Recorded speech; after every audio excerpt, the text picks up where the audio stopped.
आप सुन रहे हैं राज रात के। दिल्ली की भागदौड़ के ठीक बीचों बीच 14वीं सदी के ये पुराने खंडर आज भी एक अजीब सा सन्नाटा लिए खड़े हैं। ये फिरोज शाह कोटला है, तुगलक बादशाहों का बनवाया हुआ वो किला जिसकी दीवारों में सिर्फ ईंट और पत्थर नहीं बल्कि कई गहरे राज और खौफनाक रस्में आज भी दफन हैं। कहते हैं कि यहाँ एक ऐसी दुनिया बसती है जिसे हम खुली आंखों से देख नहीं सकते, लेकिन यकीन मानिए वो हमें हमेशा देखती है। अब सोचिए, क्या कोई इंसान किसी जिन्नात के सामने दुआ मांग सकता है? सुनने में थोड़ा अजीब लगता है ना, लेकिन फिरोज शाह कोटला में ये बिल्कुल आम बात है। हर गुरुवार को यहाँ हिंदू और मुसलमान दोनों ही बहुत बड़ी तादाद में आते हैं। वो यहाँ के पुराने खंभों और अंधेरी गुफाओं के पास खत लिखते हैं, दूध चढ़ाते हैं और उन अनदेखी ताकतों से अपनी मन्नतें मांगते हैं जिन्हें हम जिन्नात कहते हैं। उन्हें पूरा यकीन होता है कि ये जिन्नात उनकी हर मुराद पूरी कर सकते हैं। लेकिन भाई हर कोई तो इन बातों पर यकीन नहीं करता। मिलिए मैथ्यू से। मैथ्यू जर्मनी का रहने वाला एक बेहद प्रैक्टिकल सा इंसान था। उसकी माँ पंजाबी थी तो उसे हिंदी बहुत अच्छे से आती थी, लेकिन हमारे भारतीय रीति रिवाजों और इन मान्यताओं से उसका दूर दूर तक कोई वास्ता नहीं था। वो भारत सिर्फ अपनी एक मैगजीन की रिसर्च के सिलसिले में आया था।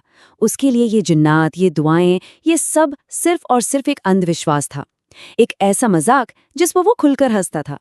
जब मैथ्यू ने अपने केयरटेकर से फिरोज शाह कोटला जाने की बात छेड़ी और वहां के लोगों की इस आस्था का मजाक उड़ाया तो केयरटेकर के चेहरे का रंग ही उड़ गया। उसने बहुत सीरियस होकर मैथ्यू को वार्निंग दी।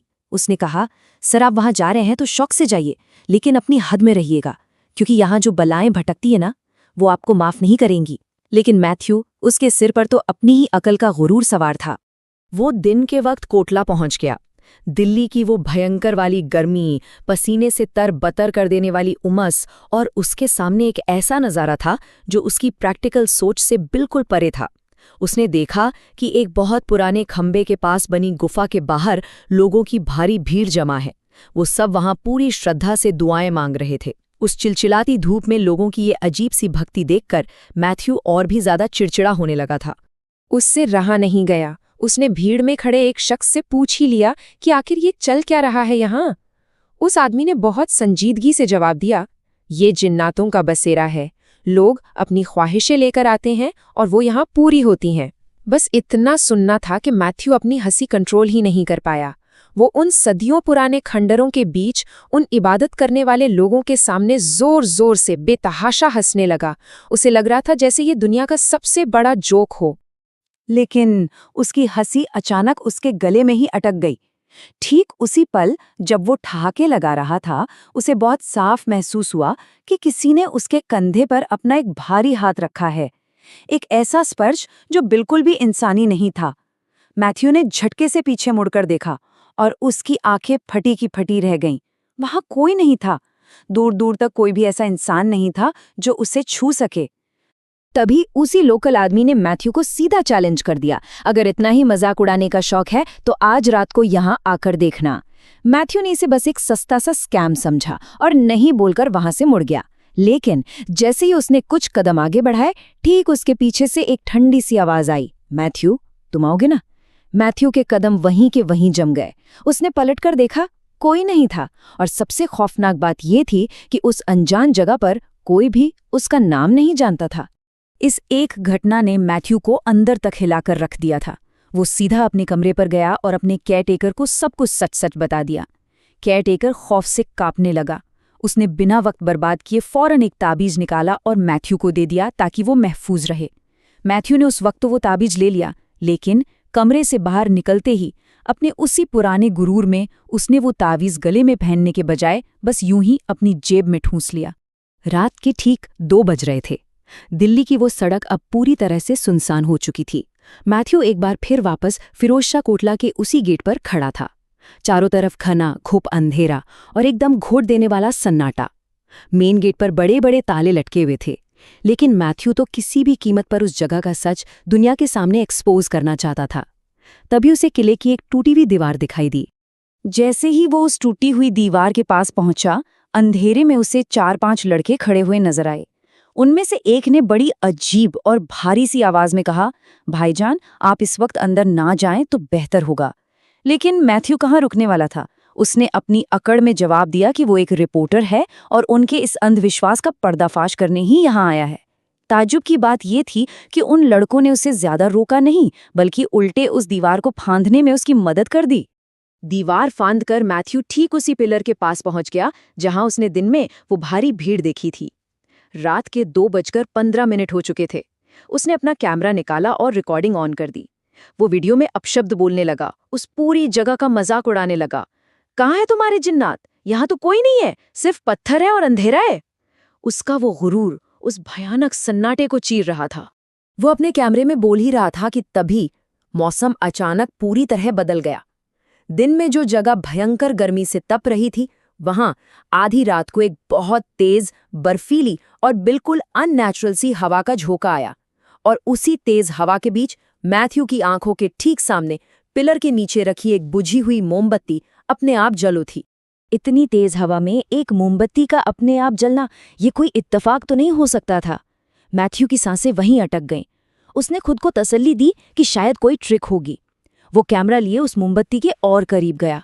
मोमबत्ती की वो हल्की कांपती हुई रोशनी गुफा के अंदर पड़ रही थी, और उसी रोशनी में मैथ्यू को बिल्कुल साफ दिखाई दिया कि गुफा के अंदर गहरे अंधेरे में कोई बैठा है, एक बहुत बड़ी डरावनी सी परछाई। मैथ्यू ने अपनी सारी हिम्मत जुटाई और कैमरा ऑन रखकर सीधा गुफा के अंदर कदम रखा ताकि दुनिया को दिखा सके कि अंदर कौन छुपा बैठा है।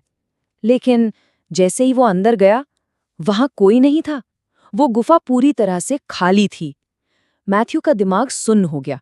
वो कुछ सोच ही पाता कि अचानक उसके ठीक पीछे से किसी के भारी कदमों की आवाज आई। ऐसा लगा जैसे कोई बहुत तेज रफ्तार से उसके बिल्कुल पीछे से भागा हो। अब मैथ्यू को समझ आ रहा था कि उसने किस चीज से पंगा लिया है।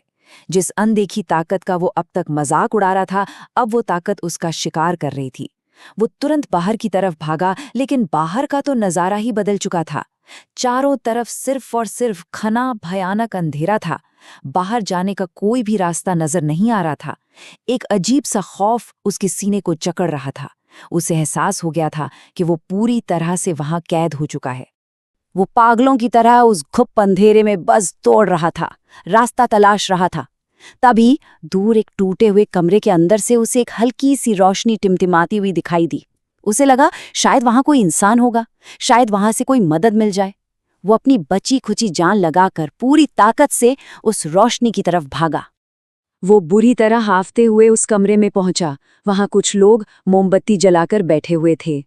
लेकिन जैसे ही मैथ्यू ने उनके चेहरे देखे, उसके पैरों तले से जमीन खिसक गई। ये बिल्कुल वही लड़के थे जो उसे बाहर मेन गेट की टूटी हुई दीवार के पास मिले थे। वो इतनी जल्दी किले के इतने अंदर कैसे आ गए? मैथ्यू ने गिड़गिड़ाते हुए उनसे बाहर जाने का रास्ता पूछा। वो पूरी तरह से खौफ में था। उन लड़कों के चेहरे पर एक बहुत खौफनाक मुस्कान थी। उनमें से एक ने बड़ी ठंडी आवाज में कहा, भाईजान, आपको बाहर क्यों जाना है? आप तो हकीकत जानने आए थे ना? इंसानों को हमने दिन का वक्त दिया है, लेकिन ये जो रात है, ये हमारी है। हम यहाँ 1-2 दिन से नहीं, कई 100 सालों से रह रहे हैं। ये हमारा घर है और तुम हमारे घर में खड़े होकर हमारा मजाक उड़ा रहे हो। इतना कहते ही उनके बीच रखी वो इकलौती मोमबत्ती अचानक बुझ गई। मैथ्यू का चेहरा एक बार फिर से उसी खौफनाक दमघोटू अंधेरे में डूब गया। अब वो पूरी तरह समझ चुका था कि वो कोई इंसान नहीं थे, बल्कि साक्षात वो जिन्नात थे जो इंसानी रूप लेकर उसके सामने बैठे थे। मैथ्यू चीखता हुआ वहां से बेतहाशा भागा। उसे बस अब किसी भी तरह अपनी जान बचानी थी। वो उन अंधेरे खंडहरों में अंधाधुंध दौड़ रहा था। वो जहां जहां देखता उसका दिल दहल जाता। उस रात फिरोज शाह कोटला के हर एक खंभे पर, हर एक पिलर के ऊपर एक काली खौफनाक परछाई बैठी हुई थी। वो सब सिर्फ उसे ही घूर रहे थे। भागते भागते आखिरकार उसकी नज़र उसी टूटी हुई दीवार पर पड़ी जहां से वो अंदर आया था। वो अपनी पूरी ताकत से उस दीवार की तरफ दौड़ा, लेकिन जैसे ही वो वहां पहुंचा, वो वहीं ठिठक गया। वही जिन्नात जो अभी उस कमरे में थे, वो उस दीवार के पास पहले से खड़े थे। उन्होंने उसका रास्ता रोक लिया था। उनकी आंखें मैथ्यू पर गड़ी थीं, मानो वो बिना कुछ बोले ही कह रहे हों कि तुम हमारे इलाके में हमारी मर्जी से आ तो सकते हो, लेकिन बिना हमारी इजाजत के बाहर नहीं जा सकते। मौत बिल्कुल उसके सामने खड़ी थी। तभी अचानक मैथ्यू को अपने केयरटेकर की बात याद आई। उसने कांपते हुए हाथों से अपनी जेब टटोली। वो ताबीज अभी भी वहीं था। उसने बिजली की तेजी से वो ताबीज निकाला और उससे अपनी कलाई पर बांध लिया। और जैसे ही उस ताबीज ने उसकी स्किन को छुआ, पलक झपकते ही वो सारे जिन्नात जो उसे घेरे खड़े थे वो हवा में गायब हो गए। मैथ्यू ने बिना 1 सेकंड गवाए उस टूटी हुई दीवार पर छलांग लगा दी। दीवार फांदते वक्त उसने आखिरी बार पीछे पलटकर उस घने अंधेरे में देखा। वो सारे जिन्नात अब अपने अपने पिलर्स के पास खामोशी से खड़े थे और उसे जाते हुए देख रहे थे। वो रात इतनी भयानक थी कि मैथ्यू एक पल भी वहां नहीं रुका। उसने अगली ही रात की फ्लाइट पकड़ी और हमेशा के लिए ये देश छोड़कर चला गया। कहा जाता है कि फिरोज शाह ने अपने आखिरी वक्त में इस किले में ऐसे कई डार्क रिचुअल्स किए थे जिसके बाद से ये जगह हमेशा के लिए जिन्नातों की हो गई। आज भी जो लोग वहां जाते हैं वो महफूज रहते हैं, लेकिन सिर्फ तब तक जब तक वो उस जगह की इज्जत करते हैं। पर अगर कोई उनके इलाके में जाकर गुरूर दिखाता है तो शायद वो वापस लौटने वाले खुशकिस्मत इंसानों में से न हो। क्या कोई इंसान किसी जिन्नात की इलाके में जाने की हिम्मत करेगा? ये थी आज की कहानी राज रात के पर।